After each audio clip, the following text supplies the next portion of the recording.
राधे राधे भाई सभी को। आज अपना बायोलॉजी का नया टॉपिक है, कौन सा? डीएनए और आरएनए, है ना। तो टॉपिक बहुत ही इम्पोर्टेंट है, इंटरेस्टिंग है, ध्यान से समझना। बहुत सारे एग्जामों में इसके क्वेश्चन बनते हैं ना। तो कौन सा टॉपिक है अपना? डीएनए और आरएनए। उससे पहले अपने को ये समझना होगा कि दरअसल ये कोशिका में कहाँ पाए जाते हैं। मैंने कोशिका का आपको स्ट्रक्चर बताया कि जैसे मान लेते हैं कि भाई ये कोशिका होती है, क्या ये सेल होती है, इसके अंदर बीचों बीच में क्या मिलता है? नाभिक मिलता है। क्या मिलता है? नाभिक मिलता है ना। इस नाभिक में जो द्रव मिलता है ना, इस नाभिक में कुछ लिक्विड मिलता है। क्या मिलता है? लिक्विड। वो जो लिक्विड होता है ये दो प्रकार का होता है, और इन लिक्विड को क्या बोलते हैं अपन? Nucleic acid. Nucleic acid.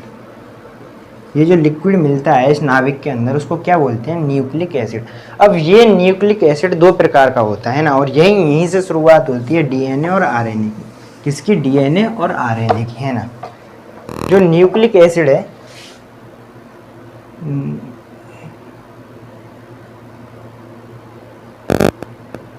जो न्यूक्लिक एसिड है दो प्रकार का होता है। कितने? दो प्रकार का।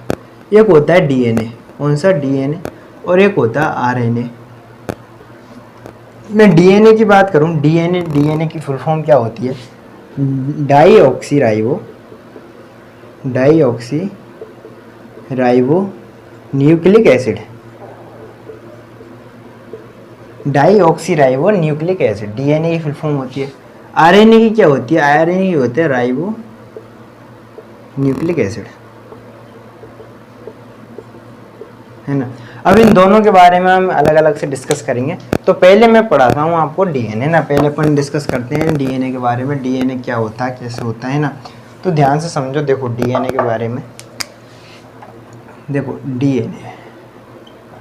डीएनए की फुल फॉर्म मैंने आपको बता दी, कौन सी? डाईऑक्सी राइबो न्यूक्लिक एसिड, है ना। ये एक प्रोटीन होता है। अब ध्यान से समझो, जैसे कि इसकी बात करें तो सबसे पहले इसके बारे में किसने बताया था? किसने इसका अवलोकन किया था सबसे पहले? क्या नाम है? कार्लसबर्ग। कार्लसबर्ग ने सबसे पहले डीएनए के बारे में बताया था। अब यदि बात करें, देखो इसका अवलोकन किया था, केवल निरीक्षण किया था कि भाई ऐसी कोई चीज होती है कोश केंद्र के अंदर। लेकिन जब इसकी वो सूक्ष्मदर्शी के माध्यम से बात आती है, किसने देखा था सबसे पहले, है ना। तो लैब में किसने देखा था सबसे पहले? तो उनका नाम था हरगोविंद खुराना। क्या नाम है? हरगोविंद खुराना। उन्होंने लैब में सबसे पहले इस डीएनए को देखा था। बाद में जो डीएनए होता है ना, इसकी संरचना कुछ इस प्रकार की होती है। ये थोड़ा यूँ होता है ऐसे, है ना। इसमें क्या है? इन्फॉर्मेशन भरी होती है, इन्फॉर्मेशन ऐसे। ये जो संरचना है ना, इसको बोलते हैं डबल स्टैंडर्ड संरचना। क्या बोलते हैं? डबल स्टैंडर्ड संरचना, स्ट्रक्चर, है ना। Double standard structure. अब ये होती क्या है? देखो एक स्ट्रक्चर तो ये हो गई और एक स्ट्रक्चर ये हो गई, इसीलिए इसे क्या बोलते हैं? Double standard. इसमें दो तरीके से जो लूप बने होते हैं। बात आई आपके समझ में? डबल स्ट्रक्चर संरचना होती है। इसकी संरचना के बारे में सबसे पहले, स्ट्रक्चर के बारे में किसने बताया था कि भाई इसकी संरचना ऐसी होती है? तो उनका नाम है वाटसन एवं क्रिक। क्या नाम है? Watson and Crick. ये दो बंदे थे, इन्होंने सबसे पहले बताया था कि डीएनए की जो संरचना होती है ना, ऐसी होती है। इस खोज के लिए इनको 1962 में नोबेल प्राइज भी मिला था, है ना। साइंस बायोलॉजी के क्षेत्र में इनको 1962 में नोबेल प्राइज भी दिया गया। बात आई आपके समझ में? अब यदि मैं आपको और इसमें थोड़ा सा एडवांस आगे बताऊं, देखो ये एक क्या है? डीएनए की संरचना है, डबल स्टैंडर्ड संरचना है।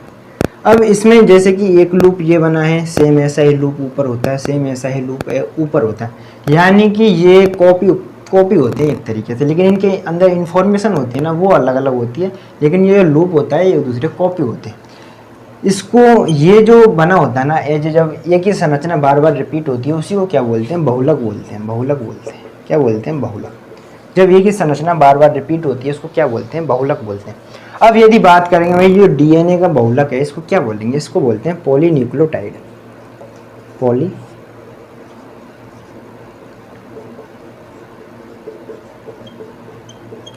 पॉलीन्यूक्लियोटाइड। यानी कि ये जो संरचना है डीएनए की, इसको क्या बोलते हैं? पॉलीन्यूक्लियोटाइड, है ना। अब थोड़ा सा और इसमें आगे बढ़ते हैं और इसमें डीएनए को किस तरीके से डिवाइड किया गया है आगे वो समझते हैं ना। इतनी सी बात आई आपके समझ में कि जो डीएनए है वो किस संरचना का क्या नाम होता है, उसका पॉलीन्यूक्लियोटाइड। जैसे कि ये डीएनए है और डीएनए की जो संरचना है उसको क्या बोलते हैं, पॉलीन्यूक्लियोटाइड।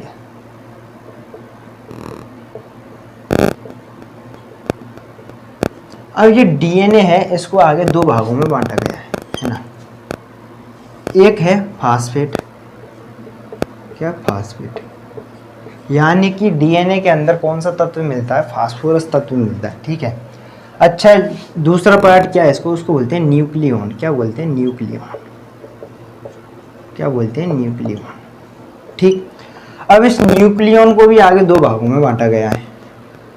कौन सा, एक है शुगर, कौन सा, शुगर, और एक है नाइट्रोजन बेस। कौन सा है, नाइट्रोजन बेस। जो शुगर है ये इसको भी आगे दो भागों में बांटा गया है। कौन कौन सा है, एक तो है deoxy ribo sugar sugar, deoxy ribo sugar, और एक होती है राइबो शुगर, है ना। एक होती है डाईऑक्सी राइबो शुगर और एक होती है राइबो शुगर, है ना। नाइट्रोजन बेस है, नाइट्रोजन बेस को भी आगे दो भागों में बांटा गया है। एक तो है प्यूरिन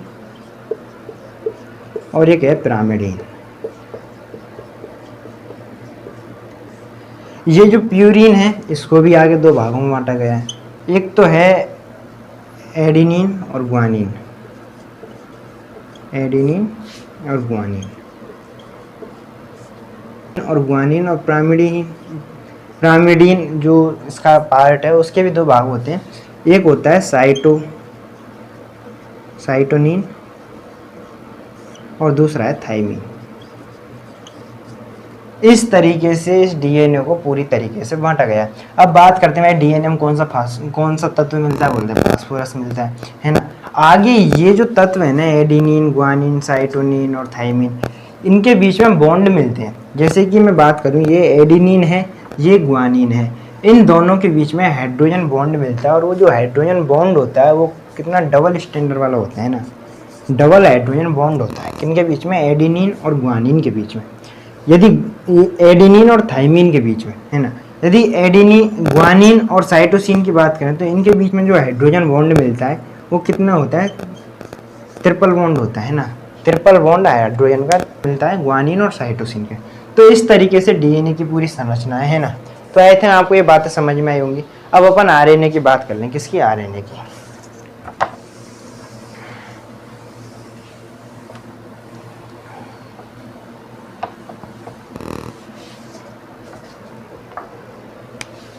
देखो आरएनए है ना, आरएनए की फुल फॉर्म क्या है, राइबोज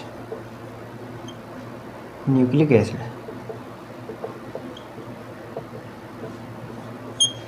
अच्छा इसका जो मेन काम होता है वो क्या होता है, प्रोटीन निर्माण का होता है। क्या है, प्रोटीन निर्माण का काम होता है।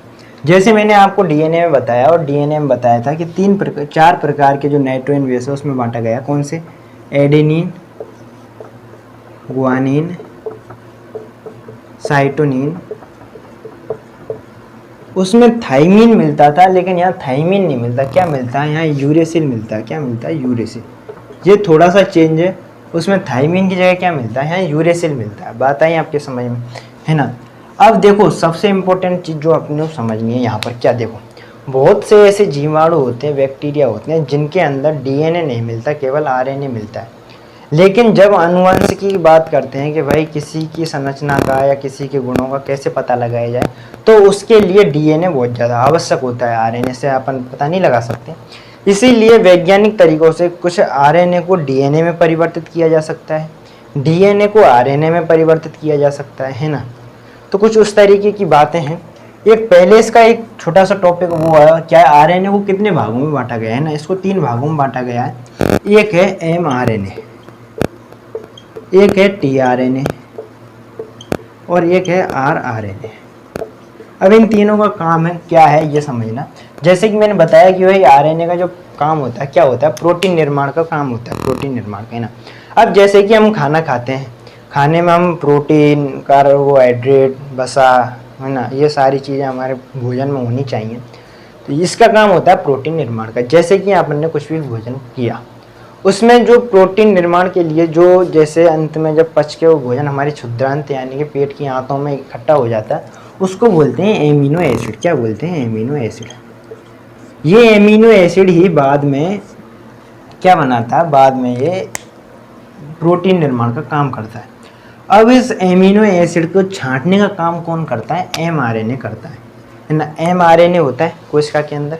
वो क्या करेगा कि जो भी पोषक तत्व जा रहे हैं, कार्बोहाइड्रेट जा रहा है, प्रोटीन जा रहा है, वसा जा रहा है ना, उनको बोलेगा कि निकलो, और इसमें से जो एमिनो एसिड है ना उसको पकड़ लेगा। उसको पकड़ के उसकी श्रृंखला बना लेगा, एक है ना सीरीज बना लेगा। ये किसका काम होता है? एमआरएनए का। इसका नाम ही होता है मैसेंजर आरएनए।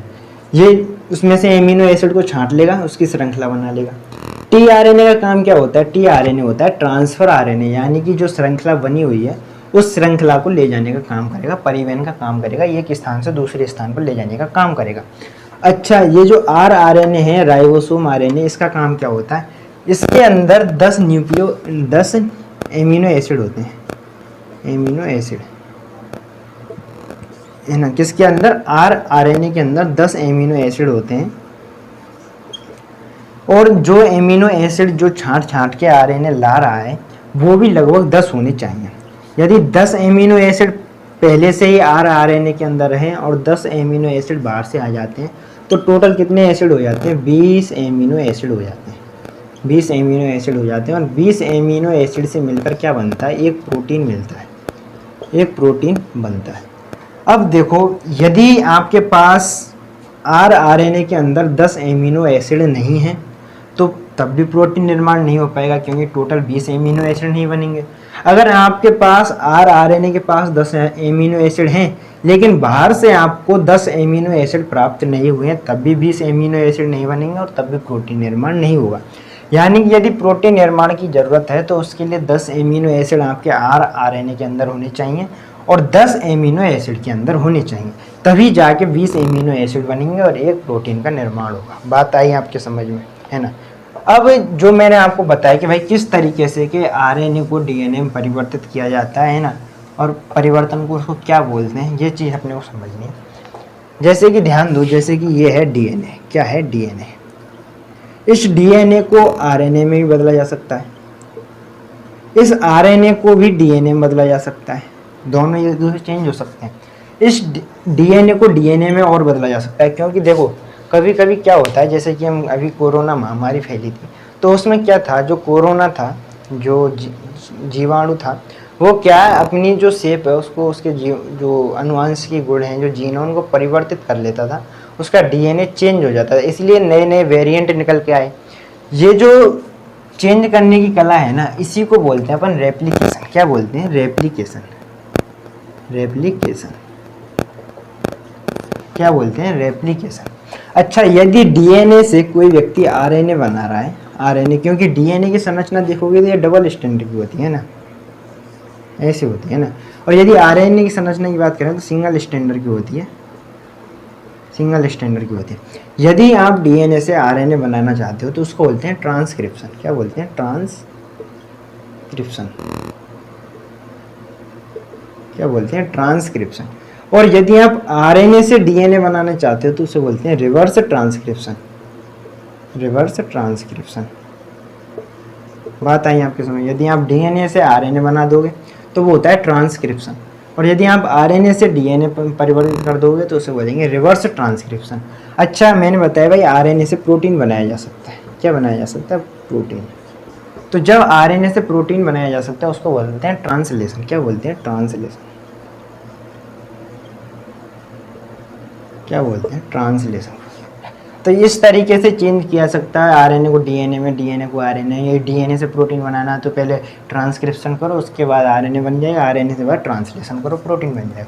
तो इस तरीके से ये पूरे आरएनए का, डीएनए और आरएनए इस तरीके से हैं, मोटे मोटे टॉपिक है ना। आई थिंक आपको समझ में आएंगे। आज के लिए इतना ही, धन्यवाद।